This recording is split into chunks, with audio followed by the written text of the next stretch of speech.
Hey everyone, welcome to week 5 of the group theory seminar. This week's focused on object or human relations, and it's going to have a little twist to it. I'm taking it from the perspective of Stewart Aledort and his work with the Omnipotent Child.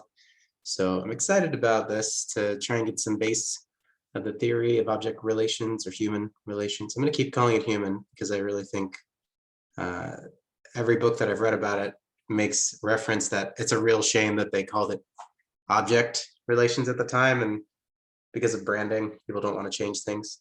But I think you can start changing things if you really put your mind to it. So you know what? Here's my effort to help people understand it more easily instead of thinking of things as, I don't know, for some reason when I think objects, I just think of balls. It's just something that feels very impersonal. So human relations, it's actually a very personal theory. And when we talk about the group theory seminar, just again is to highlight some of the things that I'll be doing. A brief theory overview, some core concepts, some differences to interpersonal theories in terms of interventions and traits of the leader and core change factors, and as well trying to hold a consciousness to the social justice and anti-racist frame to infuse that throughout the content and the process here. So there's one primary text that I used, I'd say two, I guess. One that I use a little bit of examples from is the Little Book of Object Relations Therapy. And the other one is the one listed, Object Relations Therapy Using the Relationship by Sheldon Cashton. It's a helpful resource for some of the theoretical overviews and reflections on the main constructs of it. And the other key seminal references were these 4 articles by Stewart Aledort, The Omnipotent Child Syndrome, Fleshing Out the Omnipotent Child, Excitement and Shame, and Excitement, a Cruel Marker for Group Psychotherapy, where there's a lot of good case examples and overview on what the Omnipotent Child, or OC, is from now on. I'll be referring it to that. And yeah, some of the things that he speaks to, like the metaphors of the lap. So the sociocultural transference and context, again, like group theories, having this white Eurocentric origin, are typically colorblind in my view. And I think that's pretty understandable. The more that I think about, like, well, why could this be? You can just reflect on the idea of the populations that people serve. Mr. Cashton, I believe, I'm imagining, like has a, I'm sure it's Dr. Cashton, actually, not to like discredit that, but there's a similar problem in this text as well as many others in terms of psychotherapy, in which mostly identity markers like race and other diversity factors are largely ignored. And considering psychotherapy, especially psychodynamic or psychoanalytic models, tend to want people to stay for long periods of time. For characterological change, that might take over 5 years.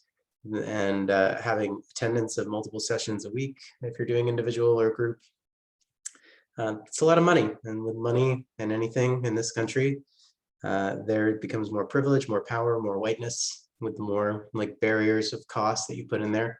And so the groups that you, I imagine, see for long periods of times are going to be largely construed of white people. And you're going to write about that as if that's, you know, the standard affair. So my hope is, you know, to use my stimulus value to talk about some of the things that have happened in my groups, as well as to give more complexity to these concepts and not just take them for granted as a one-size-fits-all for all social or cultural context here. But again, like, just to do a too long didn't watch quick review of the entire content for today, if you really just want that 5-minute piece. Human relations is based in the current stress that you're experiencing and the current relationship patterns that you're stuck in, being a result of things within the pre-Oedipal interpersonal learning that you had as a child. The older models would say the mother-child dyad as the most important, like, dyad. And obviously, you know, that I would say just your primary caretakers, like, it's kind of what they're referring to specifically. They use the mother, assuming that the mother is the person who's the primary caretaker. The idea of the self in object relations is where you're both nothing and everyone.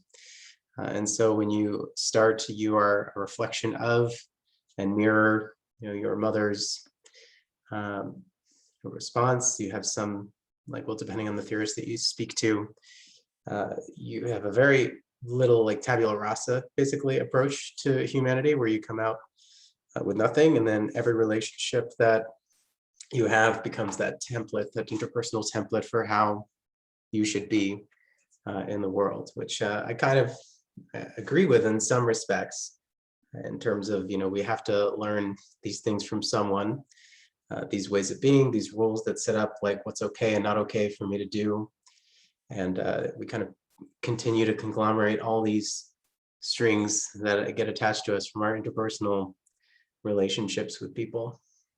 So that becomes your self-identity, even though we think of the self as a concrete, singular structure.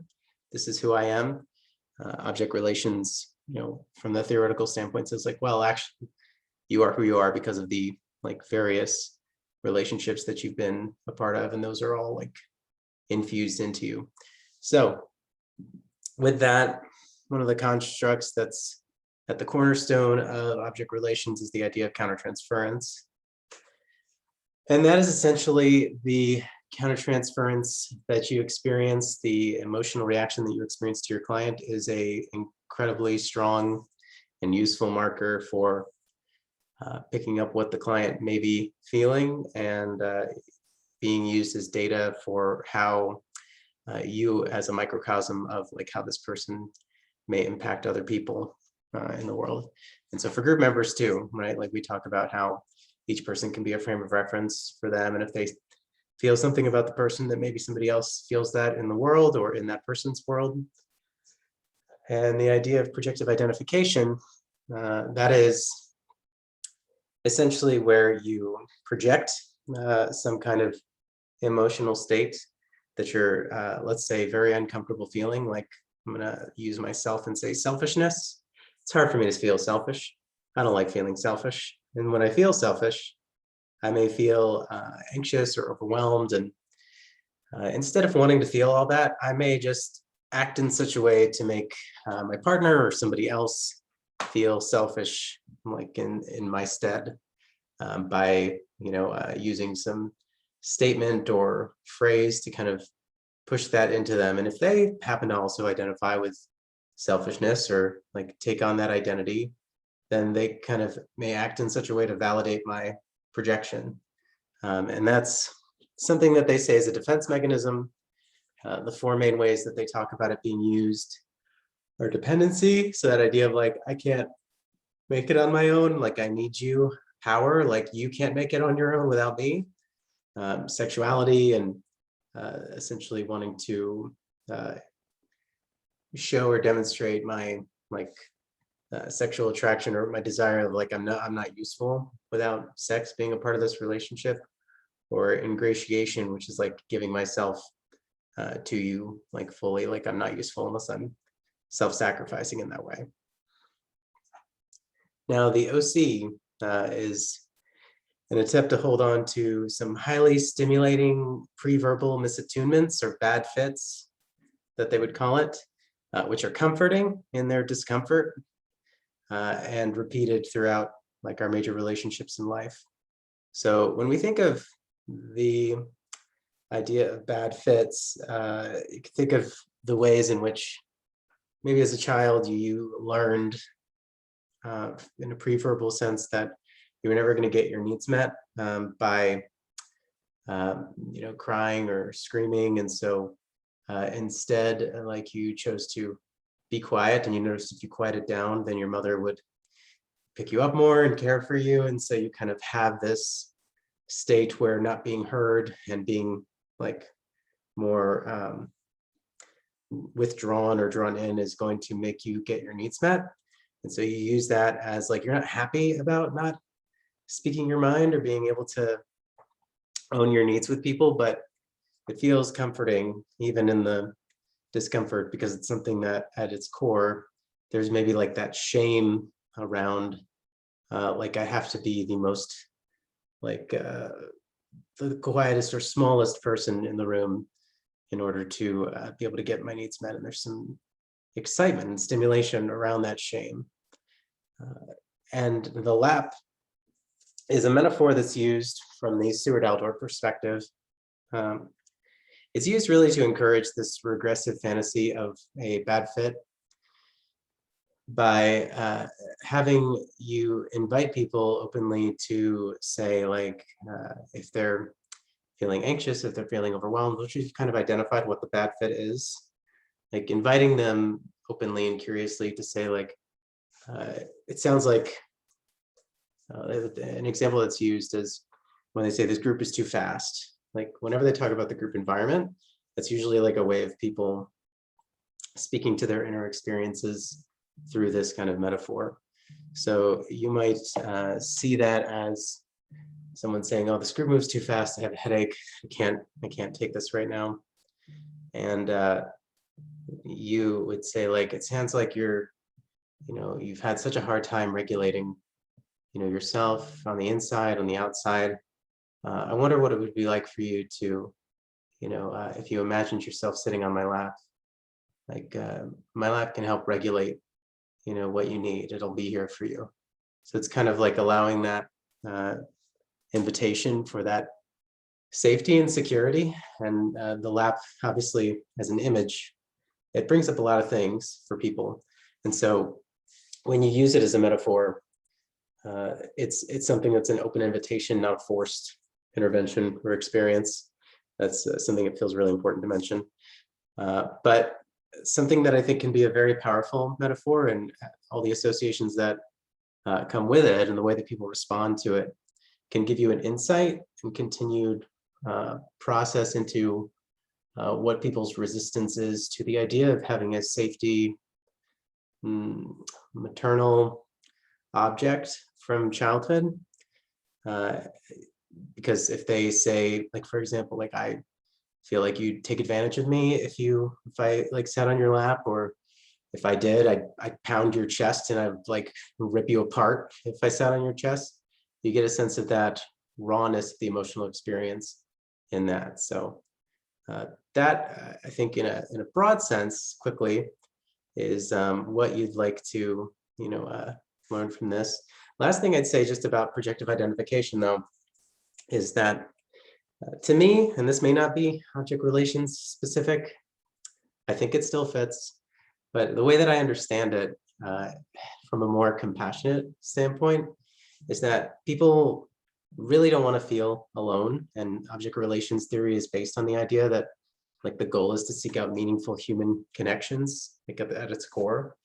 And so when I think about projective identification, I think, God, like, nobody understands this selfishness. I don't want to feel this alone right now. And because I can't name it, maybe because I'm a man and can't show weakness in society, or I'm not mindful of what it is that I'm feeling, and I'm just blind to it for whatever reason, then I don't want to feel it by myself. I want somebody to understand me and connect with me, and not in a malicious way, because it's not conscious, but this is my way of having you understand my emotional current, right? So maybe you can cross the sea, like, of this emotional experience to meet me over here on this nice island that I have in the background.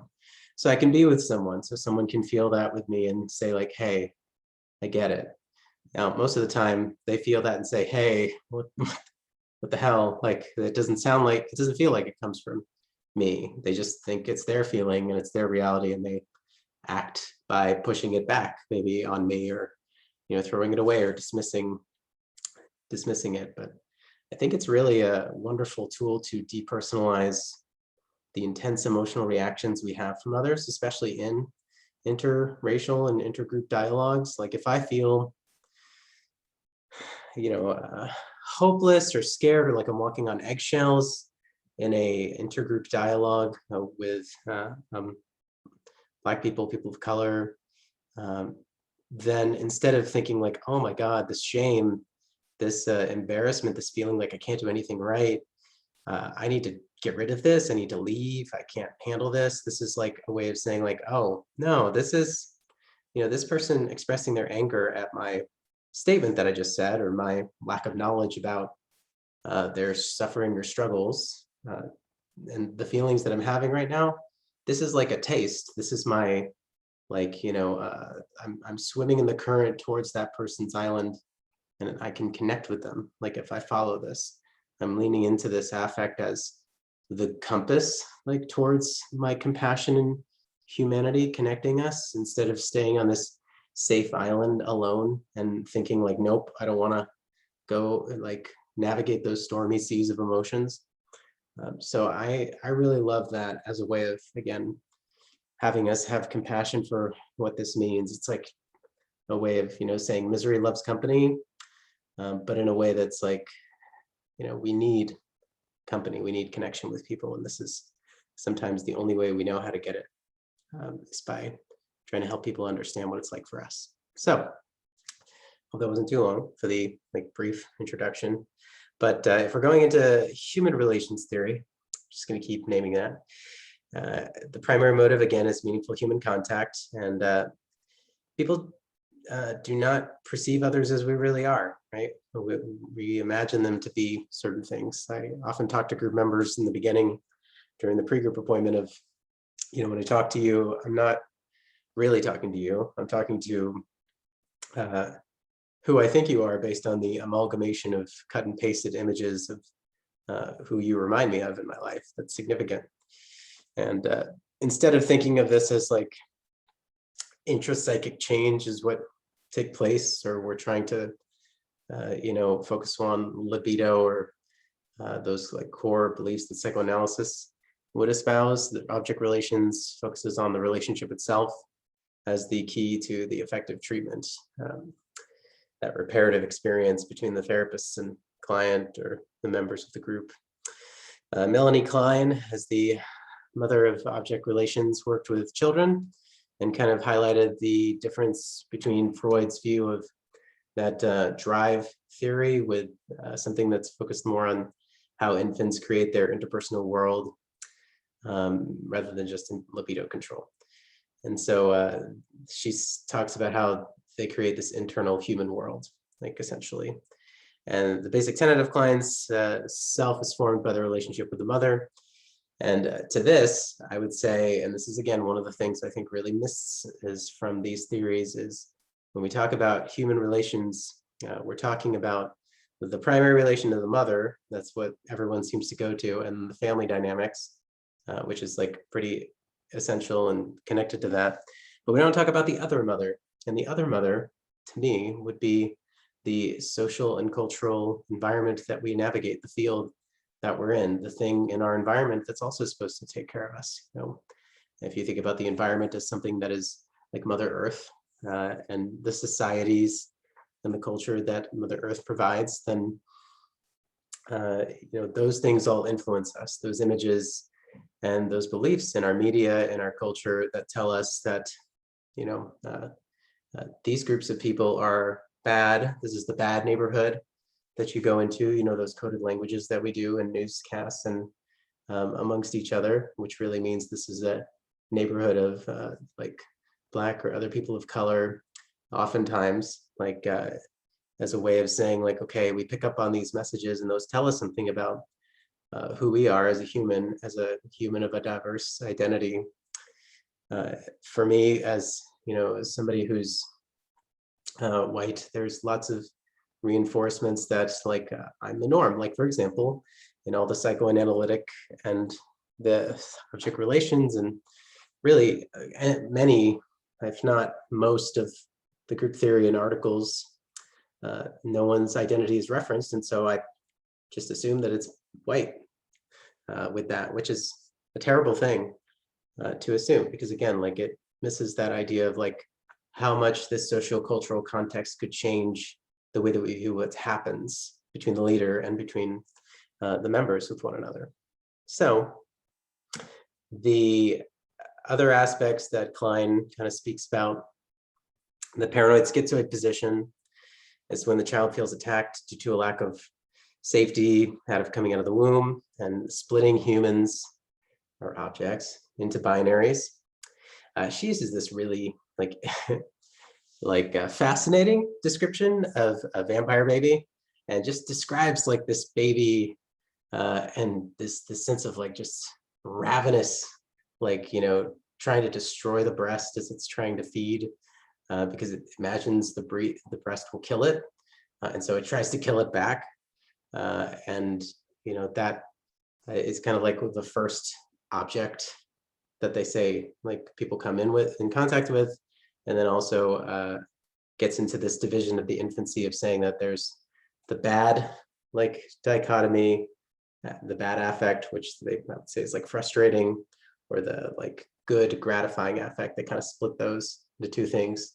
The breast is something that feeds me and like I love it, and it's trying to kill me or smother me and I hate it and I want to kill it back.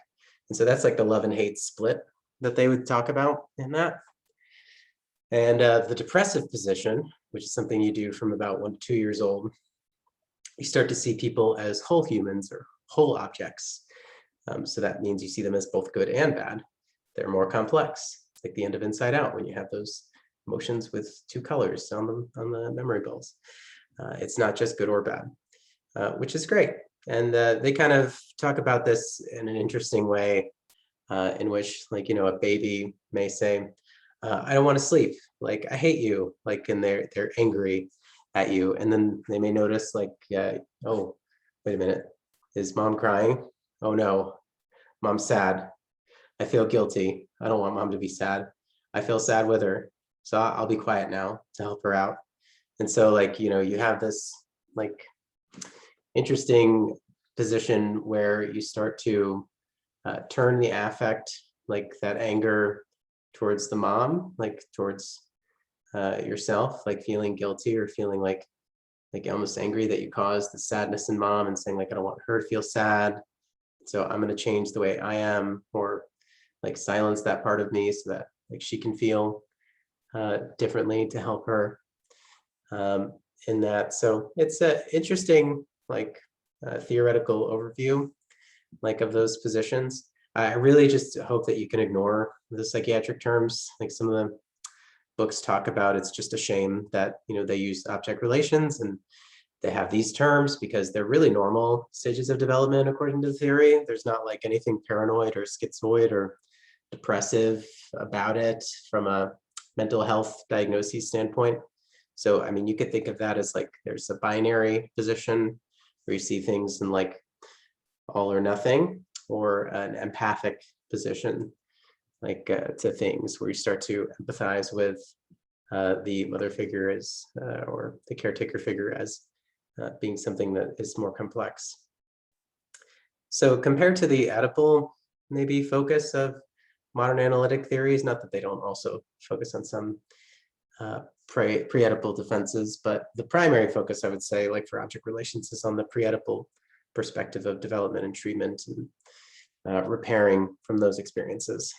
Fairburn speaks about the space of dependency, splitting again into good bad binaries, and how we internalize aspects of others into ourselves. And he says something I think again speaks to this idea of a true self, which there isn't a true self outside of the context of the interpersonal relationships that you have. And so again, it's really interesting to think of it from the terms of our ways of talking about ourselves or others, because we always internalize in this way our that we're to blame for what happens with us, or why we think or feel a certain way is about us or a flaw in us, instead of focusing on oh, that's a reflection of these past interpersonal relationships and narratives that I've had in my life. And if some of those didn't occur, then I wouldn't be thinking or feeling this way. So again, it's not actually about me in that sense. But one of the developmental milestones that they speak about is this idea of having an inner maternal presence as a sign of development. And this essentially, since mom can't be around you all the time, and you have to go to daycare or other places in life without mom being present, or just in the other room, that you can start to develop an internal representation of that security in the primary caretaker that you have. And that's something that you can hold on to and like remember and feel comforted by. They talk about that with transitional objects too. Like sometimes you get a teddy bear, or you get, like, my 3-year-old daughter has a little biscuit golden retriever puppy that she like sleeps with and carries around with her. And it's just a sweet, like, loving thing that's that external representation of her mother's warmth and care, and mine too, I would like to say some. But from this perspective, it would be more focused on the mom in this. So that's something that they can just have as a reminder to them to make them feel okay and cared for. So how does this theory work, like, practically? Essentially, again, we're focusing on creating a new relationship experience that helps the person, herself, themselves, and others see each other more realistically, make them see themselves as whole, multifaceted people, rather than simplifying them into inaccurate internal fantasies. So they talk about it from the sense of, like, we're addressing pathology of the way that the patient relates to others. I would say, again, rather than pathologizing what anybody would do to adapt to the system environment that they've been in, if they had a neglectful parental situation and developed, like, I forget if this was in this book, but there was somebody who was discussing, like, an early childhood case of pica where somebody had been neglected and left in the home for days, and they saw the child who was, like, really malnourished, is eating things off the wall to survive. That again is not is the result of the environment that person had to adapt to, rather than something that's wrong with them. So trying to, again, get away from this pathologized language may be helpful as we talk about things with people. One of the primary goals when treating patients is that there's an idea of these, like, polarized, highly distorted, like, partial human, like, views. Like, I only see you as bad, I only see you as good. And so wanting to help them understand and integrate a more complex view of themselves and others, the good and bad qualities. And again, I think you could highlight more insight and curiosity, like, within one another in the group, so that you can, like, have some gratitude for who the person is based on the environments and the culture that they had to adapt to, and not just take them as just being a jerk or just being uninterested in group because they're silent. Like, that there's much more complexity to that. So interventions that they speak about, again, and there's a nice, like, model. The little book of object relations is a really good reference. I'll have that in the description for people. But they talk about this idea of, like, countertransference, again, being one of the key proponents of how you understand what people are going through and how it may represent a part human past relationship that they're projecting into you. And countertransference, again, is it really objective? Not really, never, I would say. Like, we always use ourselves as a frame of reference, right? Like we said before, if I had certain experiences in life and I understood resistance or anger, or resistance being, like, if somebody smiles when they're sad or anxious about something, and that's a resistance to them experiencing their affect, and that's bad, then I'm gonna take that emotion reaction that I'm having from them as something that I think is unhealthy if I feel annoyed at them for doing that. Whereas if I had maybe a similar cultural background to them, let's say if they were a Indian man, then I would maybe understand, like, oh, that this is part of the cultural expectation that things are going to be, like, fine, and that you keep things, like, happy and calm and avoid anger or tension at any point, because it's not helpful, and there's no boundaries because everybody lives close together in the house and the culture that I grew up in. And so, like, you don't have the pleasure of being able to be angry or have that tension with everyone. You have to keep the peace with so many people around.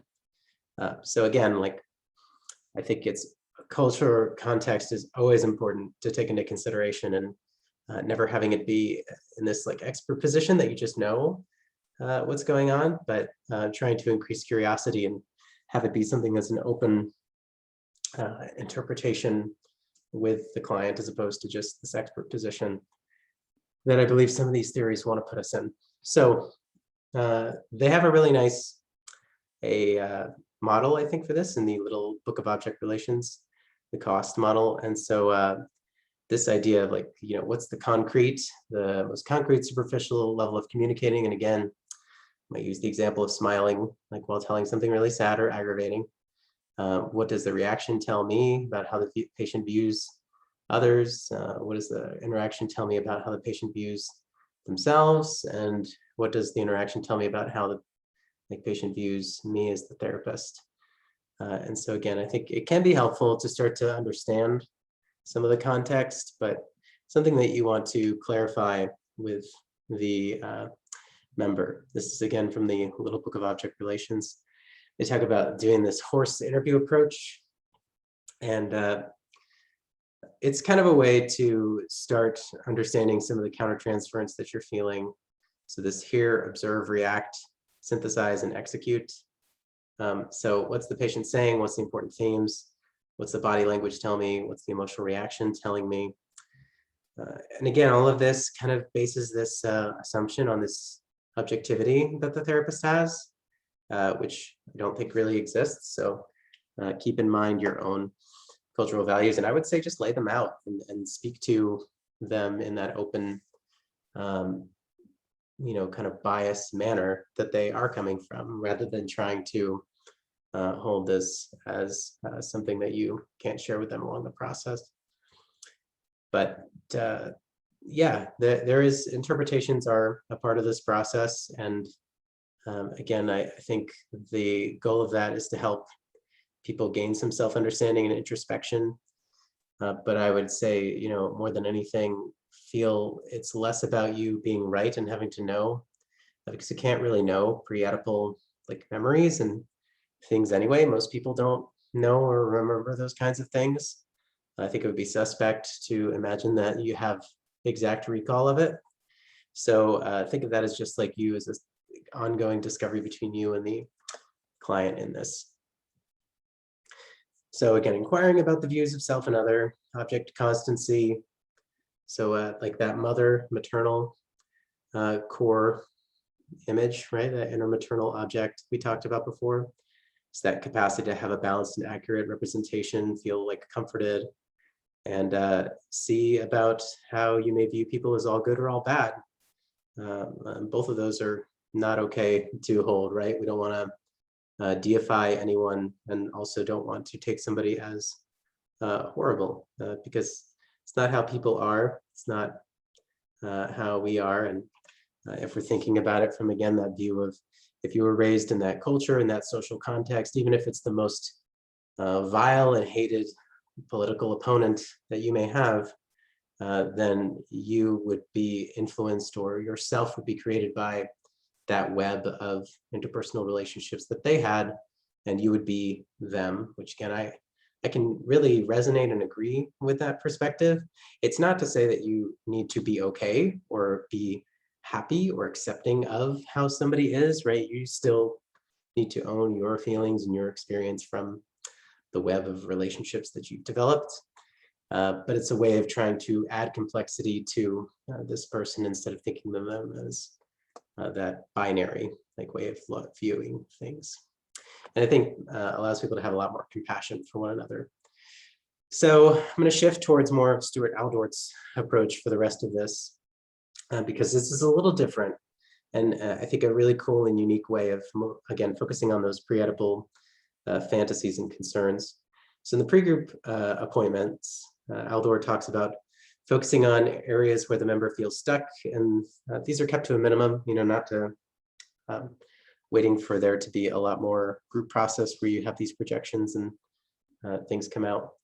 But the therapist will inquire around the physical, somatic feelings that happen when they feel they're in a stuck position. So, for people that might be headaches, stomach, back, neck, location of somatic anxiety. And when you say stuck, I would just say, like, think about how you feel stuck in your like interpersonal dynamics or in the way that you are as a person, if there's something you wish you would change about yourself. And you want to help the client, the member, understand, like, what do they understand about their stuck positions? Is there excitement in it?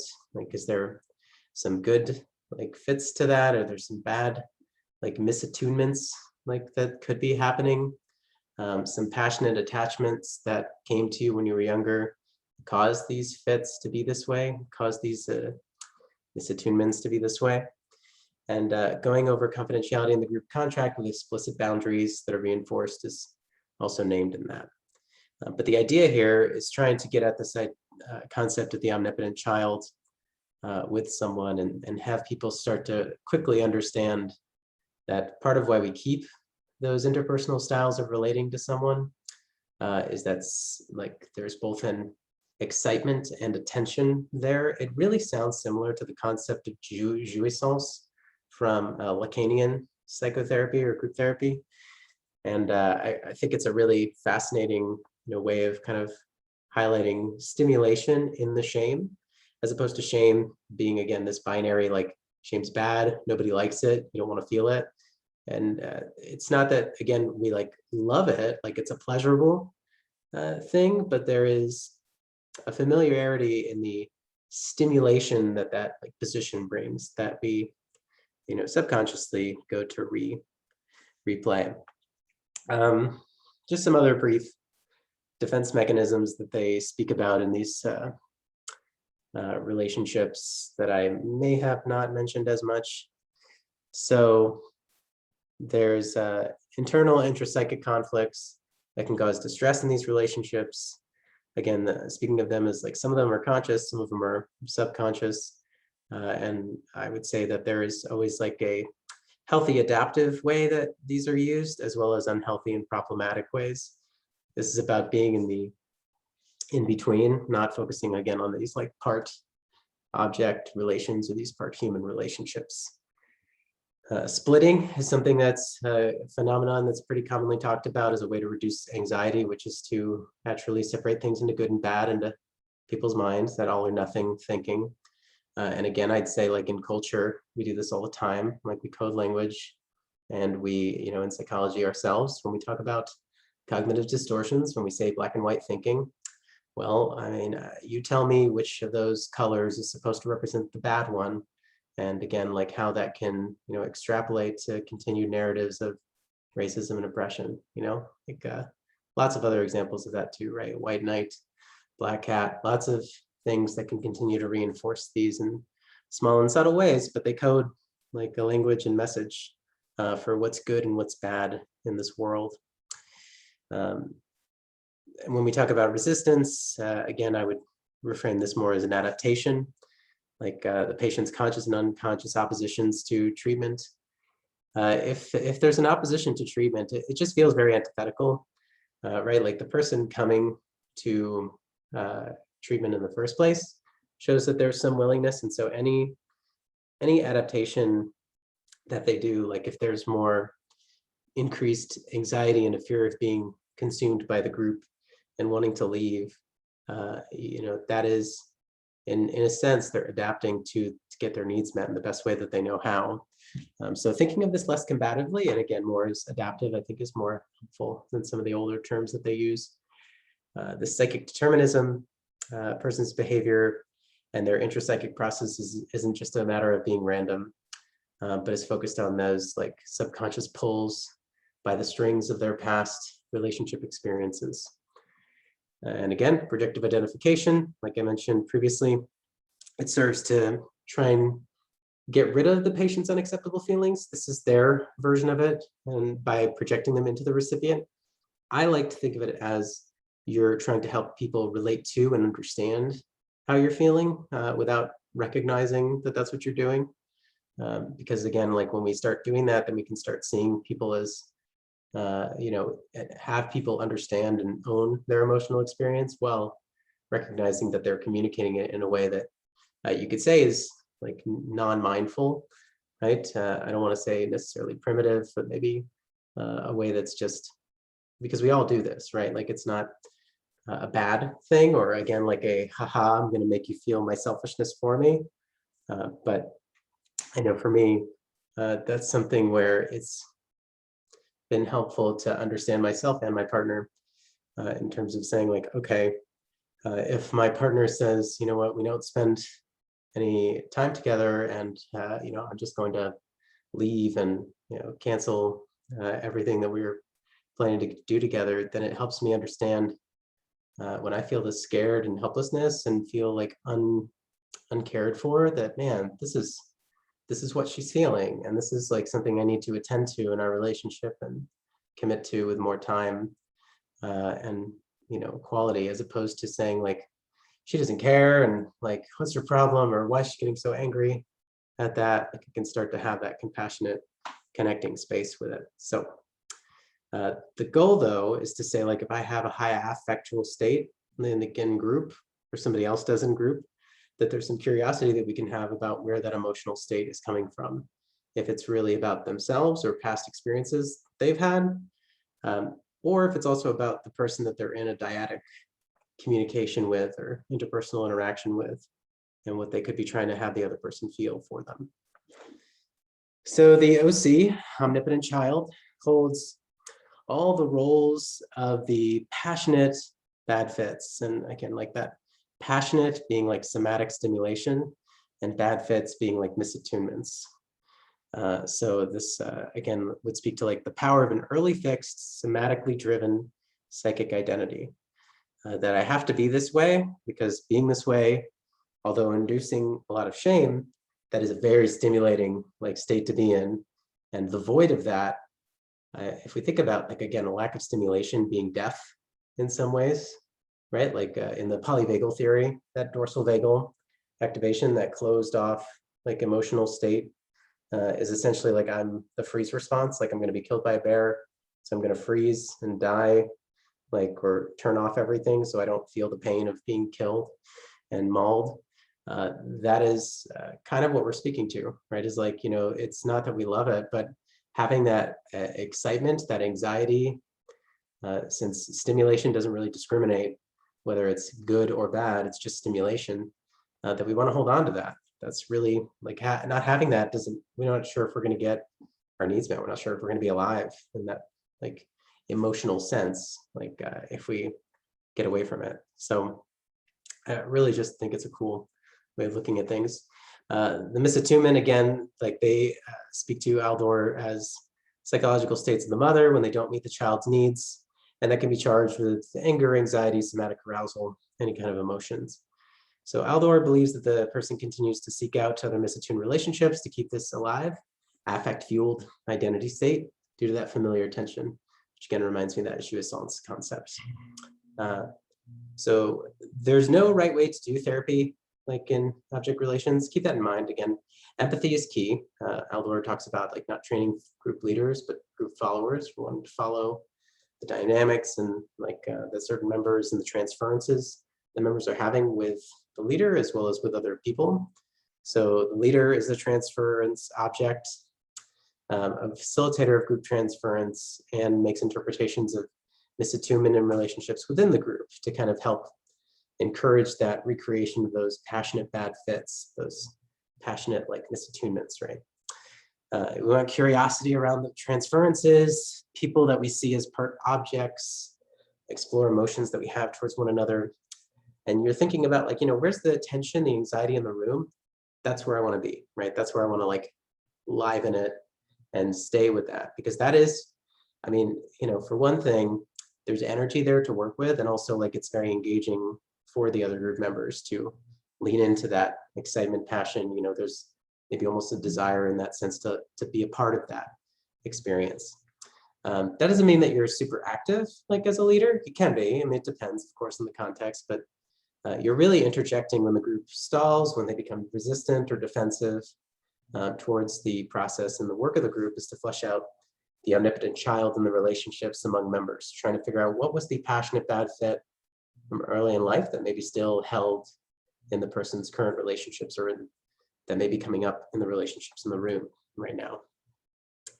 Now, again, the lap, and I think, like, when I read this, it's at first, like, I think of it as like, oh, this feels controversial, but having listened to Aledort, he has a demo group with Justin Hecht. I forget exactly what the name of it was. Fantasies and Visions, maybe, from AGPA, that's available to listen to online. I encourage it because it's just fascinating. And like I've used it myself in a couple of these group theory training seminars with people in private practice and people in my college counseling center. And each time I've had really wonderful reception to it. And it kind of, it makes me excited. I kind of hope I'm using it in the right way because I've only, had that, the readings and that one example of the session for it. But how it came about and what the heck is the lap. So he talks about how when he was a psychiatric resident, that there was a supervisor that was working with like a 16-year-old manic girl, I think, teenager, who was just very, very excited and very over, just emotional and energetic. And when she saw his supervisor, she ran and jumped into his lap. And apparently it was a man with a like white beard and everything, and said, "Oh, I found the real Santa Claus." And the person, sat there and, just smiled warmly at her. And it was a very like tender and holding moment. And I think he may have said something like, "Oh, what a wonderful young girl," like, to kind of focus on the merging in that moment and the excitement of somebody like emotionally entering you in that presence. For me, when I think about this, I'm thinking about my daughter, and like when I put her to bed at night and we like do bedtime stories, and so she grabs books and sits in my lap and we're reading together, and I'm making silly voices or pretending to be a dragon, and she's like giggling and laughing. That it's just a very sweet, like wholesome moment, and something that feels like, it's safety, right? Like to sit on a parent's lap and watch TV, like it can be. Again, I think the lap as a metaphor brings up so many things, which we'll talk about, the other reactions that can happen from this. But the core of like what it's getting at is this, excitement of having somebody be like merged with you and being whatever they need you to be at that moment of merger. If my daughter's upset, I can hold her like with firmness that, hey, it's going to be okay. If she needs, something like playful and fun, then we can like, bounce or like have an enjoyable time, like, just being silly. But that is something where you're meeting the needs of that child and kind of adapting to what they need. So again, it's never acted on. This isn't literal. Can't stress that enough. It's a metaphor, and it's spoken as a metaphor, like very clearly each time, with a very open and soft invitation, as we'll kind of see. But that, I think, is the power of it, is it allows us to get to those projective fantasies of those earlier parent-child relationships and like what the lap means related to that. So in the first phase of group, each member is gradually introduced to the concept of the fantasy of being in the therapist's lap, again, as a metaphor, not something that's acted out. And as I mentioned, the regressive fantasy will assist in the illumination of the early bad fits with the life in the mother of symbiosis, the therapist. So like an example, again, with the thing that I spoke earlier, is somebody who complains of a headache and says like, the group is too fast in here.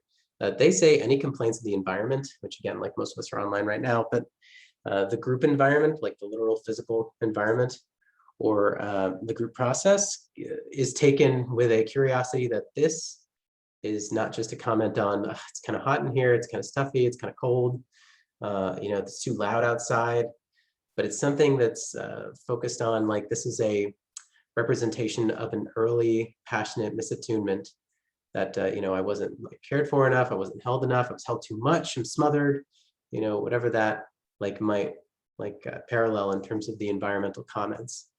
And so if we say something like with the example of the headache, and I get too confused because the group goes too fast, Aledort, like to quote him, says, how difficult it's been for you to regulate what it is inside and what's outside of you.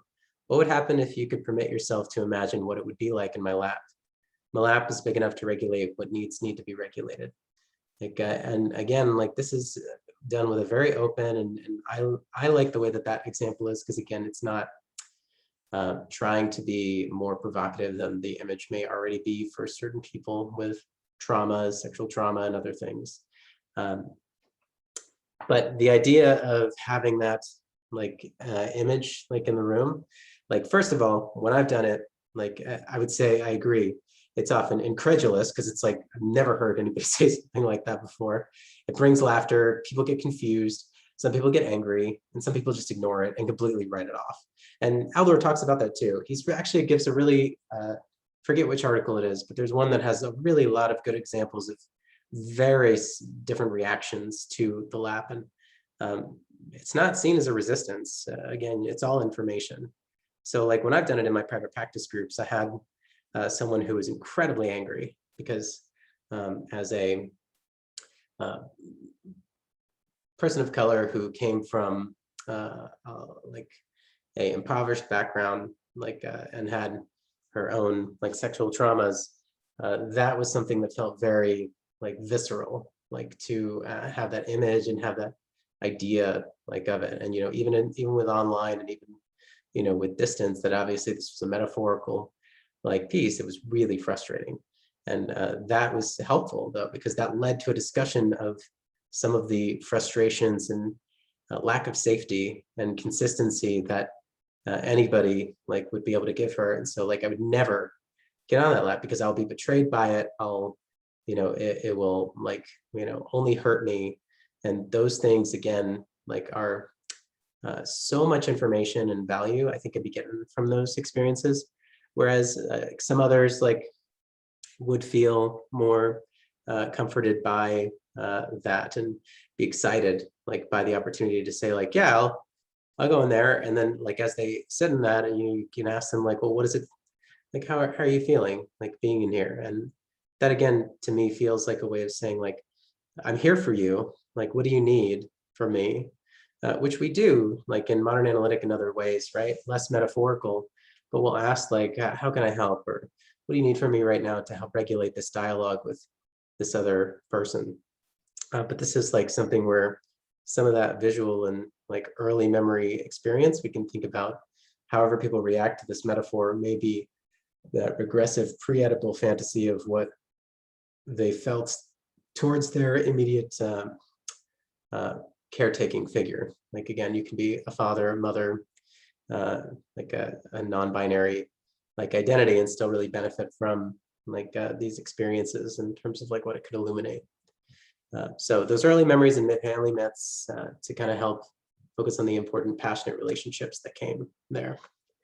The second phase is the separation individuation phase. So when you've kind of identified what your omnipotent child is and what that means to you, like, so for myself, like if I'm trying to think of like my omnipotent child, I guess like it might be a sense of, again, like having this desire to, caretake for others, or having some guilt or shame about being taken care of excessively. I asked my mom like some of these questions because I wanted to know, and I didn't ever ask something like this before. But apparently I was colicky as a baby.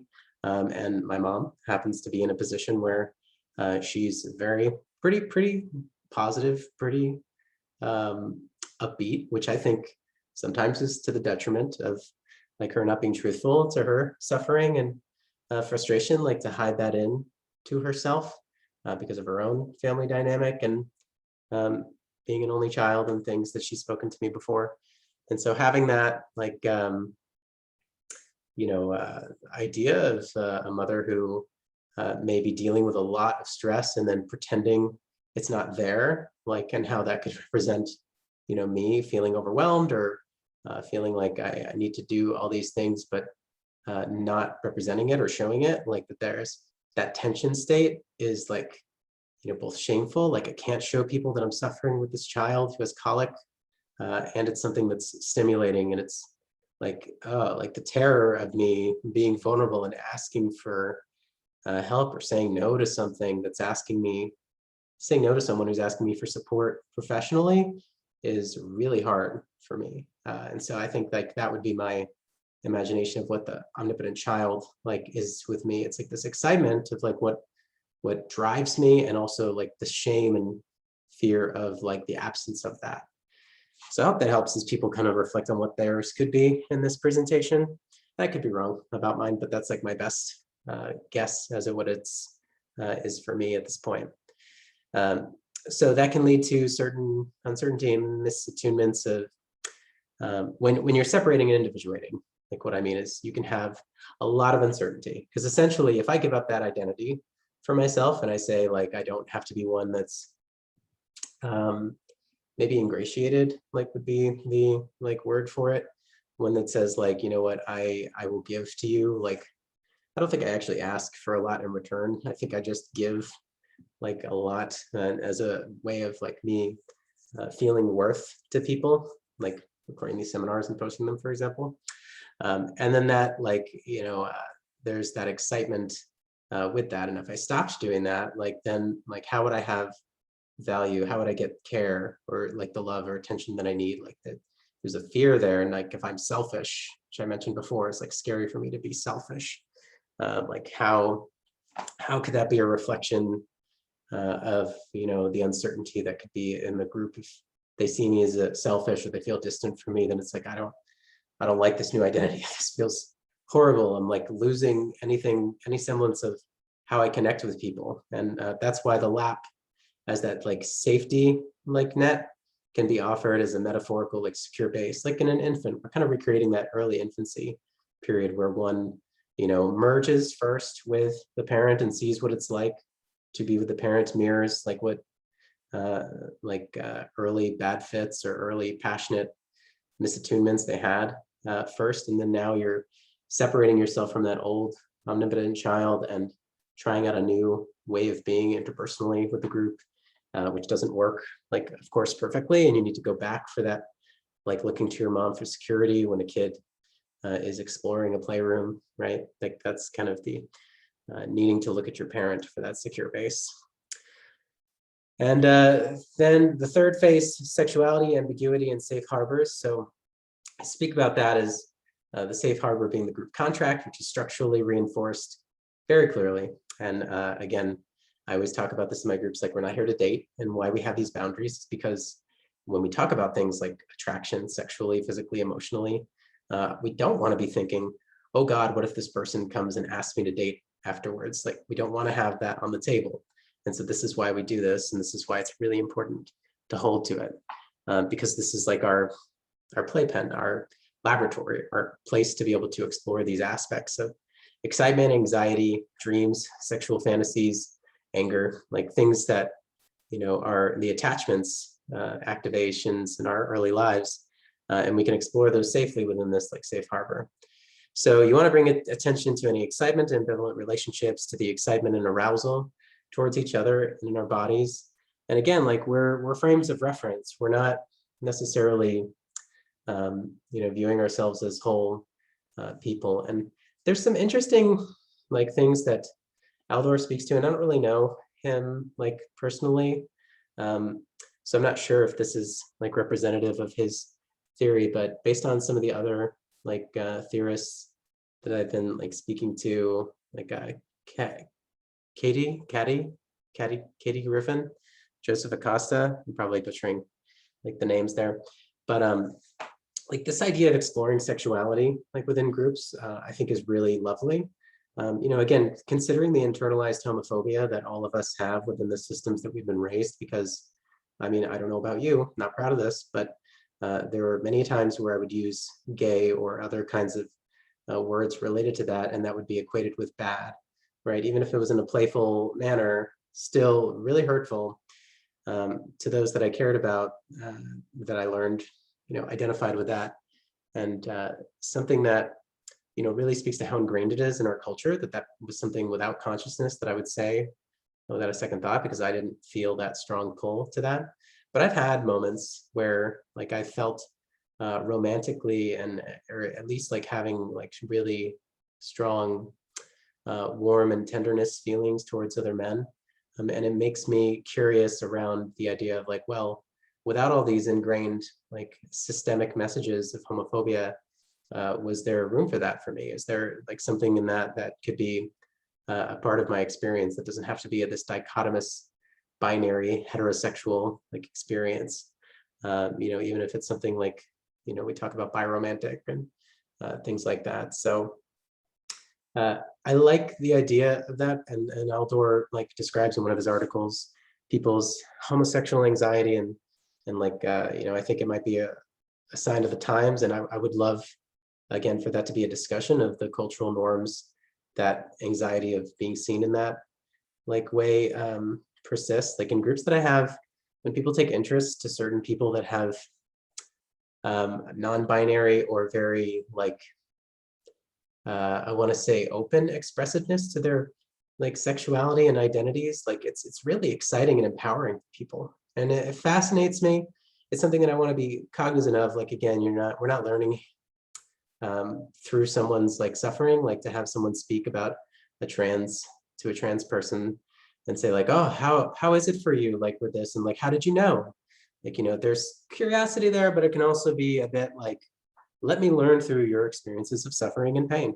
And so, not that we can do that, like, or that we should necessarily do that, because that's emotional energy and, pain and suffering, and even frustrating to feel like you don't know anything about me or haven't had any interest, like in people like that share my identities.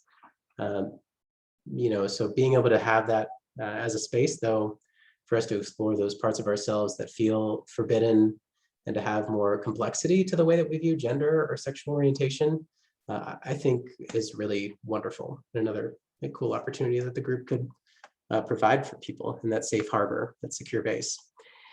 And then the last phase, the fourth phase, the analytic culture, the omnipotent child gives way to a more mature understanding, empathic, compassion, the origins of the omnipotent child and the adaptations, the adaptation that was needed for it are held on to.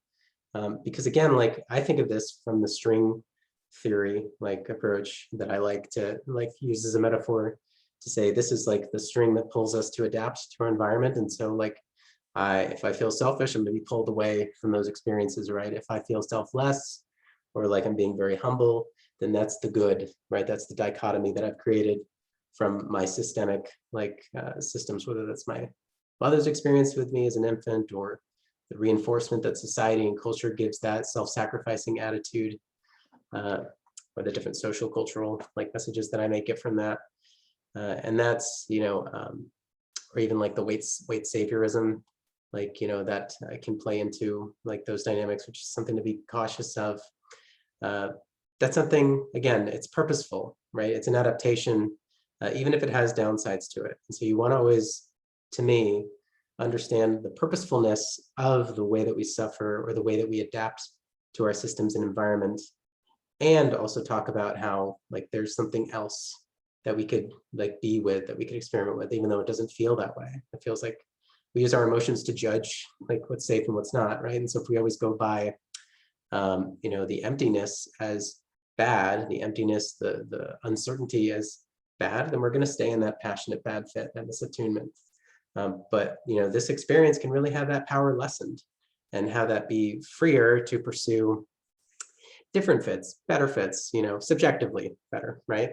With new templates for intimacy, handle uncertainties towards new parts of our identities, whether that's sexual orientation or gender identity, or aspects of our identity in relation to other people with intimacy, and be mindful when we have regressive shifts that occur, right? Like to me, bringing that self-awareness to when I'm falling into my OC and that regressive state, or when I'm like trying something new and recognizing that the anxiety is representative of me moving away from that OC, that's really helpful.